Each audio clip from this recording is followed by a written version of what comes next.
इस वीडियो में हम स्केलेटल सिस्टम के बारे में पढ़ेंगे। तो स्केलेटल सिस्टम क्या होता है?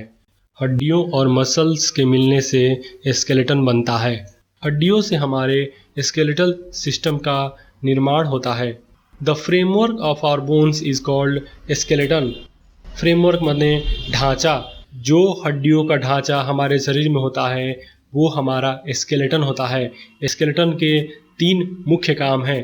पहला, हमारे शरीर को शेप देना, यानी कि हमारे शरीर को आकार देना, हमारे शरीर को सपोर्ट देना, हमारे शरीर के आंतरिक अंगों की रक्षा करता है और हमें मूव करने में यानी चलने में मदद करता है। इसलिए बोन्स के सही अरेंजमेंट को ही हम स्केलेटल सिस्टम कहते हैं।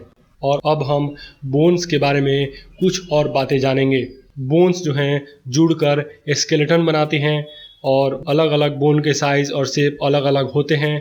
बोन्स जो है उसमें बहुत सारे मिनरल जैसे कि फास्फोरस और कैल्शियम स्टोर कर लेती हैं। बोन्स जो होते हैं हार्ड होते हैं बाहर से, और कई लंबे बोन के अंदर बोन मैरो सबस्टांस होता है जो नर्म होता है, जिसमें हमारा लाल रक्त कण या आरबीसी का निर्माण होता है, रेड ब्लड सेल का निर्माण होता है, जो हमारे खून के लिए बहुत ज़रूरी होता है। और हमारे हड्डियों की संख्या 206 होती है। सबसे बड़ा बोन हमारे हड्डी में होता है फीमर, जो हमारी जांघों में पाया जाता है, और सबसे छोटा बोन होता है हमारे कान में, जिसका नाम स्टरप है।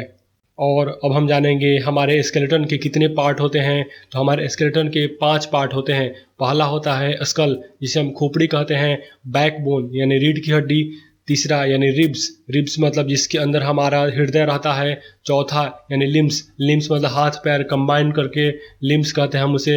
गर्डल, जहाँ पे बोन्स कनेक्ट होते हैं वो गर्डल होता है। आपने कूल्हे के बारे में जानते हैं, जो हमारे कमर का जो हड्डी होती है वो कूल्हे होते हैं, उस पे हमारे बोन्स कनेक्टेड होते हैं।